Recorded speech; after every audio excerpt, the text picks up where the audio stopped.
Hey everybody, Edo here, and for this week's League video, I want to talk about product design. I didn't say game design, I want to talk about product design. Recently, I fulfilled Skulk Hollow to Kickstarter backers, and people have been extremely impressed with the actual product feel component unboxing experience of that game. And that's awesome. I'm thrilled. We worked so hard on it. But with that, a lot of people have asked me, hey, how do you think about product design and your components? And oftentimes it gets into cost and other sort of, should it be the price point and the big box thing? That's where a lot of those questions go for a Kickstarter, or how do you figure out where you source material from? And I think that's all appropriate, but I just wanted to talk a little bit about how to make really beautiful products. And I don't consider myself to be the best in the world at this, because I'm always super impressed with other people and I'm blown away all the time by people far more talented at this. But I do think that Pencil First Games has done a nice job with it. Whether it was the big box games with Skulk Hollow, Here's Welcome, Legendary Creatures, or Liftoff, the first one, or even the smaller games like Herbaceous Sunset Over Water, Gem Pact, Siblings Trouble, I feel like they've all done a good job of both being great games and having different, delivering good box product physical experiences. And that's important to me because in some ways, that's one of the areas where if I'm a designer, I'm obviously doing it, but even in a game like Skulk Hollow, where I'm not the designer, I'm absolutely the one responsible for working through and thinking about how that box presentation is going to look. And I work with the artists and the other folks involved, but I take a lot of ownership of that part of the effort. There are games where we've done really creative things like Heroes and Tricks, with the box, the magnetic lip, the little viewport, and maybe this game, this has very mixed reviews, this one, but, I've tried different things, I've taken on different challenges, and there's a few concepts I want to share, because I think doing really great products is a big part of your game experience. It's the experience of the unboxing, the receipt of goods, the experience of opening it, and the table presence is really important to how your end user, the player, feels and experiences the game. And then it also becomes a big part of how that game's shared and experienced and seen at conventions. And I don't think people talk enough about this element of design and product design. And again, there are people who are far superior than I am. I'm not trying to say that my work is incredible here, but again, it's something I do think is important, and I do think I at least have a track record of doing a pretty good job at it. And I do believe, I feel very strongly that Skulk Hollow did a good job. Like, we worked really hard to get that right. So, without further ado, right? So first and foremost, play, touch, look at other products. You have to do this. It's like reading books if you want to be a novelist, playing games if you want to be a designer, but the physical experience of unboxing product, playing product, setting it up, touching it, holding it, looking at it is huge. One of the best times and places you can do this, you can do it at game stores with demo boxes and stuff, but an amazing place to do this is at game conventions. One of the things that I really enjoy doing between games or meetings or whatever is walk. Just, sometimes like I'm looking for somebody to play a game with and I'm a little lonely, but whatever. But walk the hall and look at the games.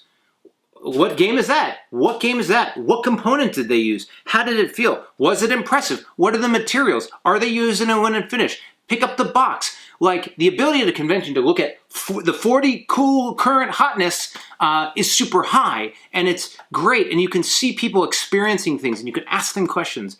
And so, if you make games, spend 1 hour of the next convention not looking and thinking about game design, but looking and thinking about what the game table feel and look is, what the game componentry is like, and really spend a time paying attention to it, because attention to detail is super important, all right? So another thing I really recommend, right, when you're thinking about the physicality of a game, the product, prototype it.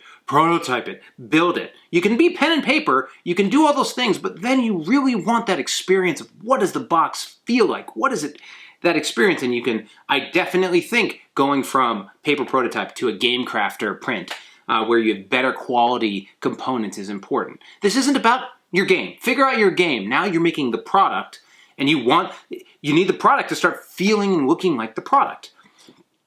Another thing I think is really important, and this will come up a little bit where I'll touch on cost a little bit, but like when you're doing that, spend a moment and just think about what amazing is, right?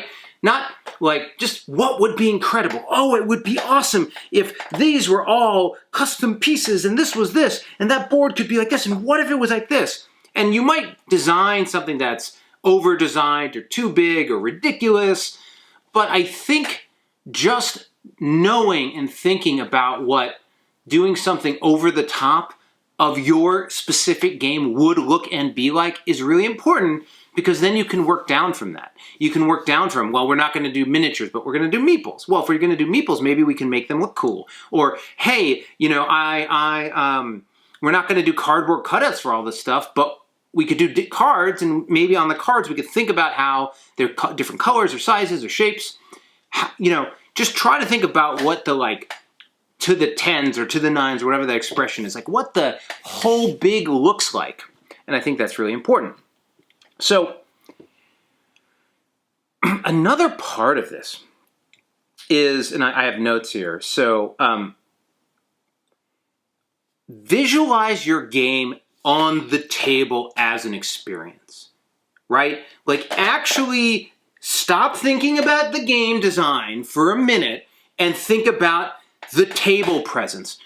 Put it out there. Look at how it fits. What size table does it fit on? What type, where do players ideally sit? Where are the components going to go on the table? How do people reach things? Are there ways of simplifying reach? Are there ways of sharing components? How can you think about, now let's talk about your gameplay as it relates to the space you are playing on and the components being used.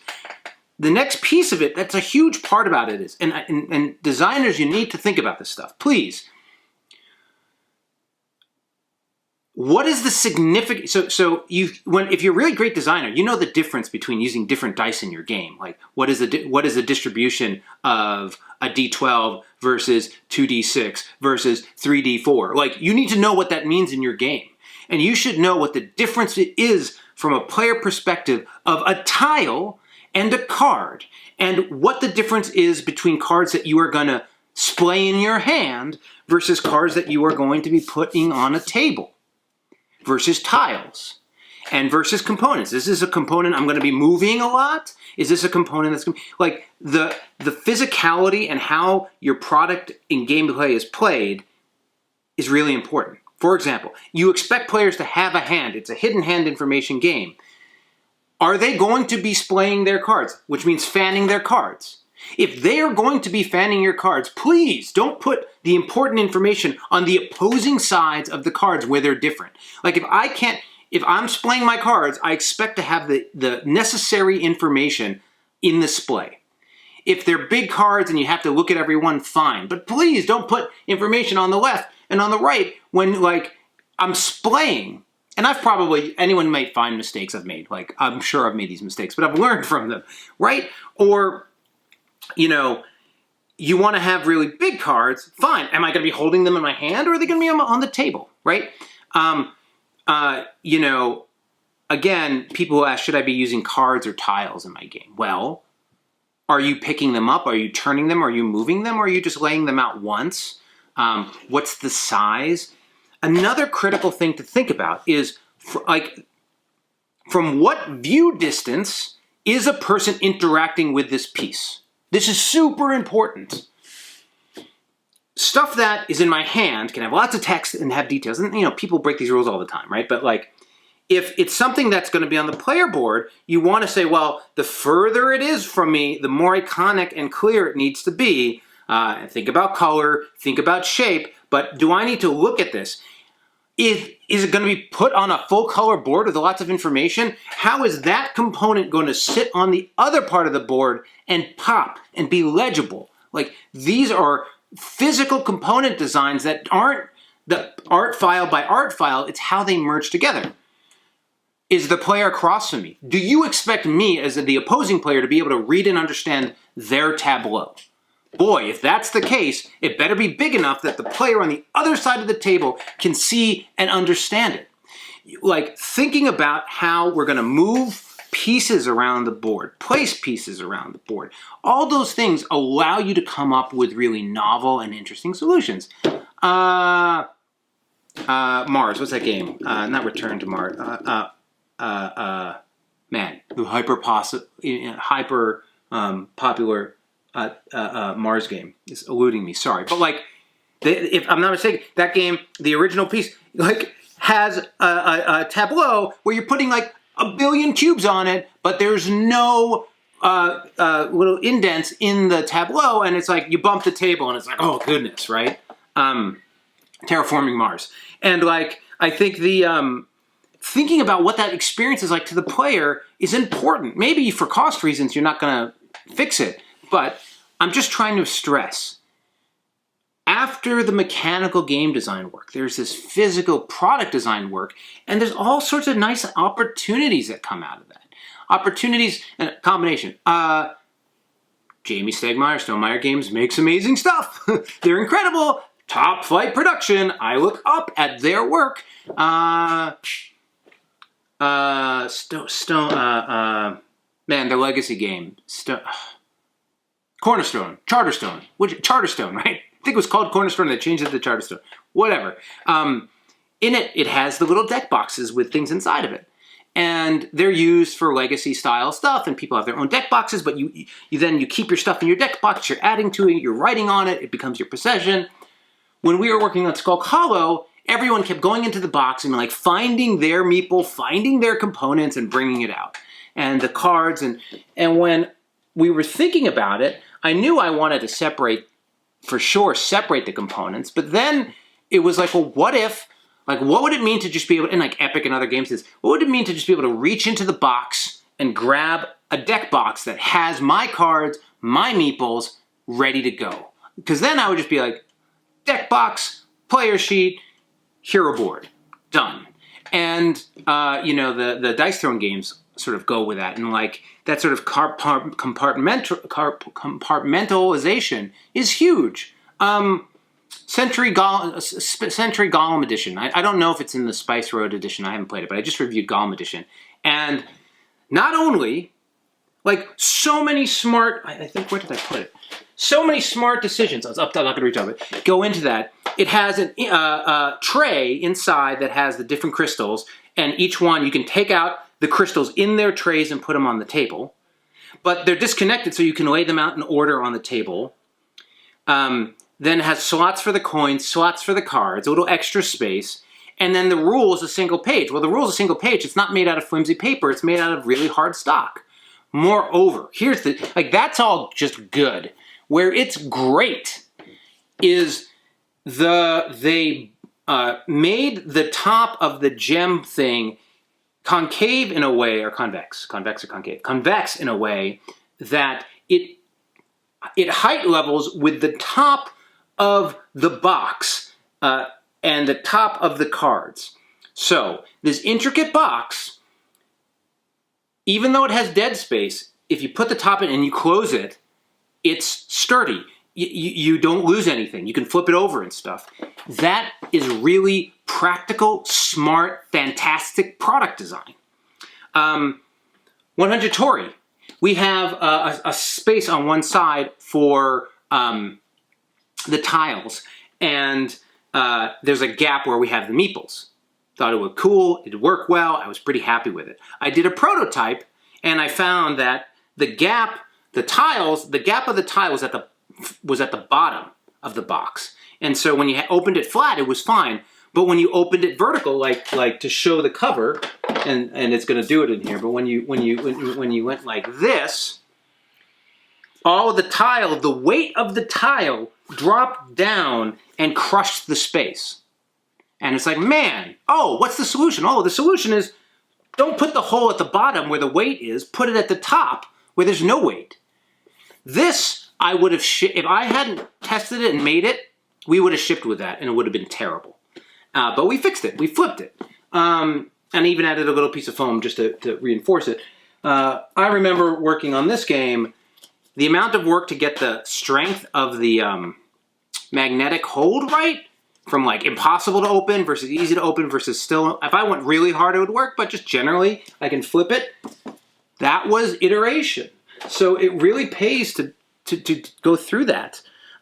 So we talked about the components, how they're used, their distance, their meeting. Oh, just generally when you think about your space, thinking about like, is this photo friendly? Like what if people were taking pictures of the game, what pictures might they take? How would it look if it was like an Instagram post? You know, that virality and social play is important, and it's at least worth thinking through. Don't make something stupid for no reason, right? Don't just like make wacky components to have wacky components. But do think about it. Do think about it.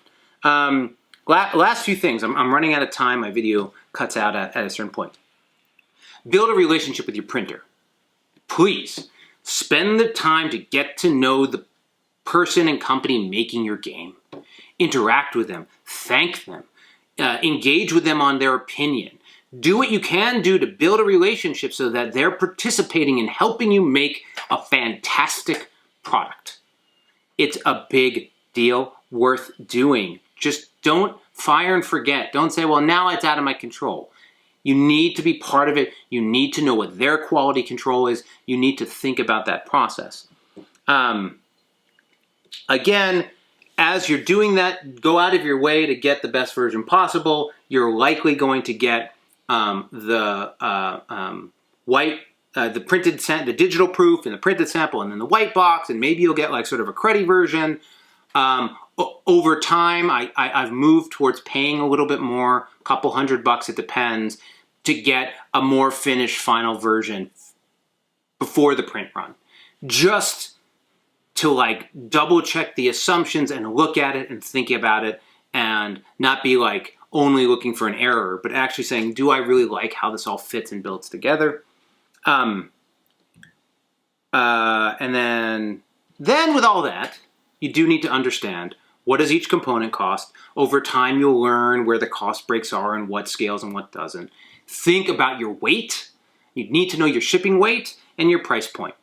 What level of quality and money are you putting into the components against what your profit margins is? I'm not going into that. I've done other videos on that, but absolutely that's a part of this. Two other notes I have here. One, right? As part of it, consider what an unboxing is. Consider what it looks like to open it. And both because there's going to be unboxing videos, but because like you buy this game, you're excited about it, you open it up. What do I see first? What does it look like? What do I move away? Then what do I see? What's underneath it? How does it fit together? That's all big and important. Sometimes you have to sacrifice. In Skull Hollow, I was like super like engaged on what and how that works. But I also wanted to put a little flyer for Pencil First Games games. It was the first game I was like, I want to have a flyer for our games. But that means at some point in the process, you're like, Skull Hollow, flyer. I get that out of my face. And like, I was really torn because I really wanted it to be. And I was like, put it under, and like, and then it got complicated. So it's just like, toss the flyer in. But it's a big, important deal.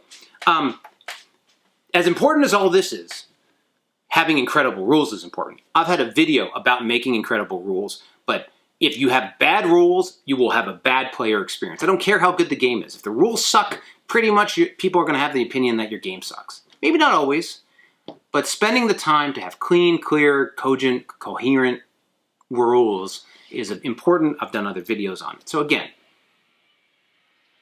get passionate about product. Think about the game. Look, if you're a designer and you're passing it along to your publisher, you're passing it along to publisher. But like, make sure they're thinking about it. Ask, push, prod, pester, suggest. Like, ultimately, no matter what, the purchase experience is around, I get this thing, I open it, I look inside, I read the rules, I lay it out, I see it on a table with all my friends, and then other people see that. Think about that as you're making games, and I'm sure you'll make some fantastic games and hopefully find opportunities and little ways to level things up, you know? Cool. Hey everybody, Edo here, and thanks for watching Gaming with Edo. Reviews over here on this playlist, League and Insider videos over here on this one. Subscribe, share, all that good stuff. But most importantly, play some great games. Thanks. Bye.